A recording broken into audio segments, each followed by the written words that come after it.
Mistakes stood out, a lot of mistakes that we've been making in our 3-game losing streak. And lo and behold, you make those kind of mistakes and you lose.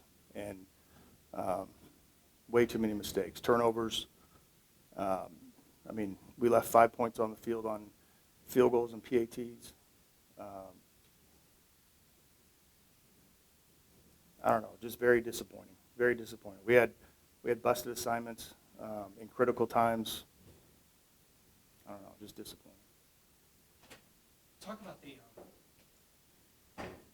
Coach. Talk about the difficulty on defense, kind of defending Reagan. Reagan had 312 total yards rushing and passing tonight. Just talk about defensively, kind of. Well, anytime you play a quarterback that can take off and run and get first downs, that's a problem. I mean, our quarterback's the same way. You know, he can take off and he can get first downs and move the chains. Yeah, I mean, anytime. I mean, he throws the ball well. I mean, it's a dual threat quarterback. So. You take us into, just the talk you had with the guys after the game. Keep their spirits up. No, I didn't keep their spirits up. It's disappointing. We didn't play well enough. What I told them is some of these guys need to dig pretty deep and take some ownership in the fact that, I got to do things so great that I don't want to let my teammate down. And we had way too many mistakes for us to feel like that we're doing that. We got to play for the guy next to us. We got to play, all that stuff. But we've got assignment errors. I mean, I'm going to watch the film and grade it, but I mean, it's just stuff like that. That's we got 5 losses right now, and we got a bye week, and we got three games left. So we need to see if we can pull it together and find a way to win the next one. Coach, with the 3 games left, what are you kind of looking to do moving forward in the season? We got to find a way to win the next game. We got a bye week, we got UCO, and then we got 2 games after that, and we got to find a way to win the next one. We got to find a way to get these, to get our guys to eliminate the mistakes. I mean, that's what it's coming down to. I mean, fumble on inside the 3-yard line. We got a 9-point lead, and we have a chance to extend the lead a couple times, and we don't do it, and then we give it up. I mean, it's not good. How much did you feel like just the sheer emotion of how the game was playing out may have played a role in how things kind of ended? How the game was playing out? Well, the game kind of like from your vantage point, there's obviously a lot of emotion, chirping back and forth between both sides. I mean, I don't know. Oh, that's every game. No, that had nothing to do with it. I mean, that's, the way it played out is we should have extended the lead with 9 points. That's the way it should have been. We got to figure out when we give it a lead and we have an opportunity to go score and put it away, we need to go put it away. We don't have that killer instinct to go put it away. We don't have it right now.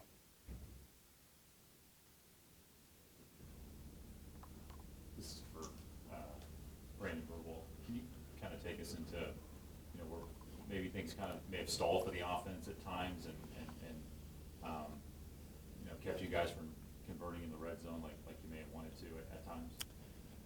Stupid mistakes, controllable stuff. Obviously ball security a couple times. I know Coach Fenwick mentioned we missed some assignments here and there. Some of it's on me. I need to finish some of those drives myself, and the clock management stuff for delay games, I think, can't happen. So just the controllable stuff, we can't afford to make mistakes like that and expect to win ball games. I mean, you obviously competed against, Reagan in practice. You kind of know how he is, when he was here. I mean, is there anything that really stood out that maybe you weren't expecting from him? I mean, he's obviously a guy who's played a lot of years. He's still the same guy. He still tries to run out the pocket. I feel like we contain it for the most part, but When it came down to it, we let them loose. And at the end of the game, that's on us. We got to end that. We can't let them drive the whole field and kick a field goal. It's on us. You guys speak to the chippiness of that one. It seemed pretty personal. It definitely was. Like Coach Fenwick said, that's every game. We got some passionate guys, and we leave it on the field every game. You guys kind of had a lead kind of going into halftime, just 3 points, but obviously taking a lead into the third and fourth quarter there. Did kind of just the feel of the game change, or did you guys kind of slow down? Kind of what happened? It just seems like it's the kind of story of the season. We're not able to finish. We preach like it's 0-0 ball game at halftime, and we come out and make too many mistakes. Coach mentioned you guys are kind of missing that killer instinct. How do you get that? And I mean, you at least get a bye week to maybe figure some things out. I mean, but how do you get that in such a fast amount of time? I think if we knew the answer, we would have fixed it by now. But I don't think it's not that we don't have that characteristic within our locker room or within the people that are on the field. It's more a matter of execution. And, we talk about it a lot of time on our team. It's not about how good you are week 1. It's about how good you get by week 10, week 11. And we're making mistakes that are week 3, week 4 mistakes. And we can't afford to regress. This conference is too good. So we know they have a good defense. I mean, what stood out having to, hang in the pocket? Yeah, their answer was to send the house today. We've played some kind of different schemes all season, and we weren't really sure for sure how they tried to play us. Obviously, having a better sense of what our offense is like, probably. But yeah, they play hard. They're chippy. It was scrappy. They were getting into it with the trenches, into it with me. That's just how these conference games go. But I'll give them credit. They got home on a couple of them, and especially on the last drive, 3rd and 2. We have scheme stuff open, but they send 7, we block 6. Not much you can do. Second straight home game that somebody's gotten to the bell that wasn't us. Did you guys see that? I know it was chippy, but any thoughts on that? I take that personally. That's just plain disrespectful. But we got to limit the mistakes and prevent them from doing that. Obviously, we've been talking about the negatives, but there are positives to the game. You guys were able to move the ball pretty efficiently throughout the entire game, and obviously starting off hot there. Just as a quarterback, commanding the team, is there anything you're kind of looking to gather your team around, gather the guys around with the bye week and your last 3 games coming up? Like I said, it's not about the talent of the players we have on the field. We can move the ball. We have the right scheme. We have the right guys in place, but you just can't afford to make critical errors throughout the game. 1 or 2, maybe you sneak away with it if you make enough big plays, but you play a good team, and if you count them, how many critical errors can we point out in that game? Like 7, 8, 9, 3rd and 10, and we get it called back.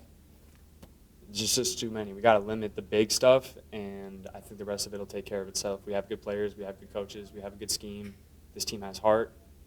No one in this locker room is giving up right now. I promise you that. We're going to use this bye week in whatever way we can to try to fix, Band-Aid the problems that we have right now, and we're going to be a better team versus UCO.